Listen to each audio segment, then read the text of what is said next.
Today we got the Hombre in the shop. We're going to be putting 2-inch drop spindles on it, and we're going to walk you through the process of doing it.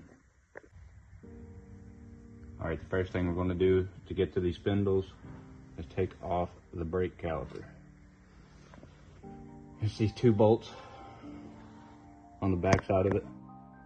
They should come out, your lines will stay connected, and you can just hang it off to the side. It is a 3/8 Allen key.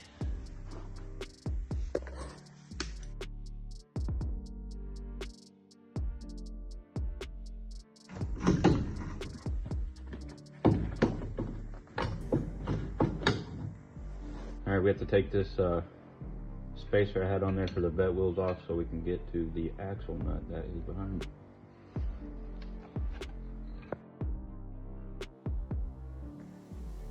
And now we'll remove this to get to the axle nut that is sitting behind it.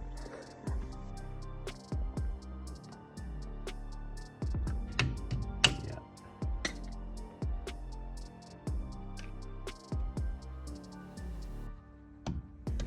Okay, so it's 1 inch and an 1/8? 16th. 16th. Bingo. Bingo, bingo. You low yet? Not yet. Before you start taking your castle nuts and your cotter pins off, you'll have to remove this dust shield that has the wheel speed sensor connected to it.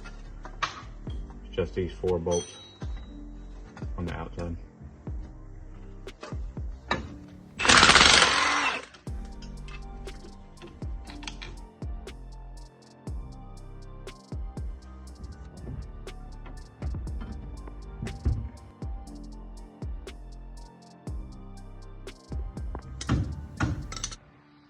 Alright, so the next step after you remove your wheel speed sensor and your dust shield, you're going to take your tie rod, castle nut off, and take a pickle fork and beat in there to knock it out. And then you have 2 more castle nuts, your upper and lower ball joints. You loosen those up with a 15/16 wrench, but you leave them on just enough to hold it so when you break your ball joints loose, it don't just pop out at you. These are the original spindles that came off of the Hombre.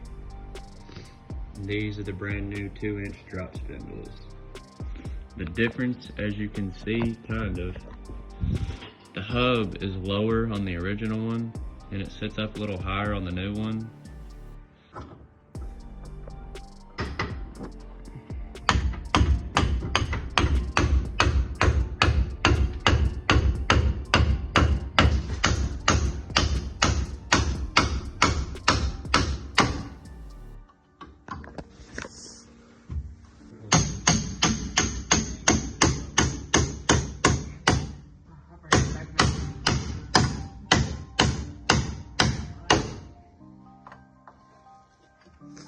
Alright, now you just remove your castle nuts and then the spindle comes right out.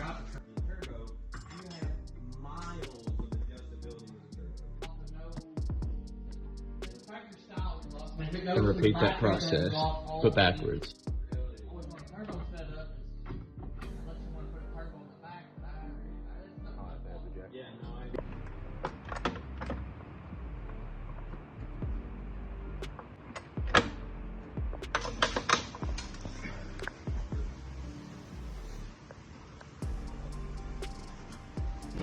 Teamwork, teamwork, everybody do their share.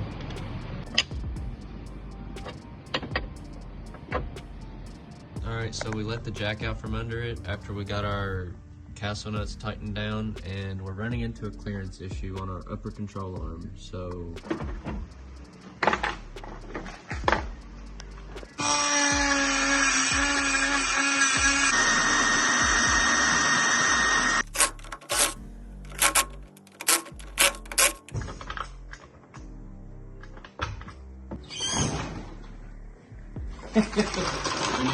That must have been a little bit slower.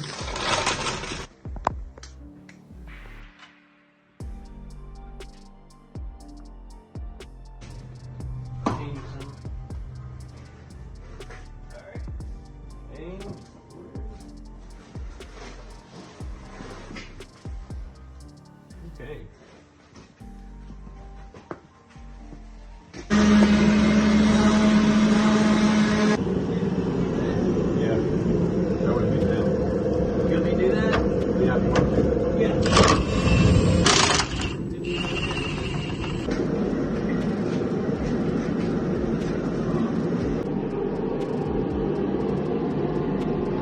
Alright, we're back in here to finish lowering the Hombre after putting the 2-inch drop spindles in the front. We was going to do 3-inch blocks in the back, but we figured it'd be too much, so we went ahead and got 1-inch blocks instead. So what we're going to do next after we took the wheels off, we're going to pop the 4 U-bolts off, 2 on each side, and then we'll lift the rear end up and slide the blocks under.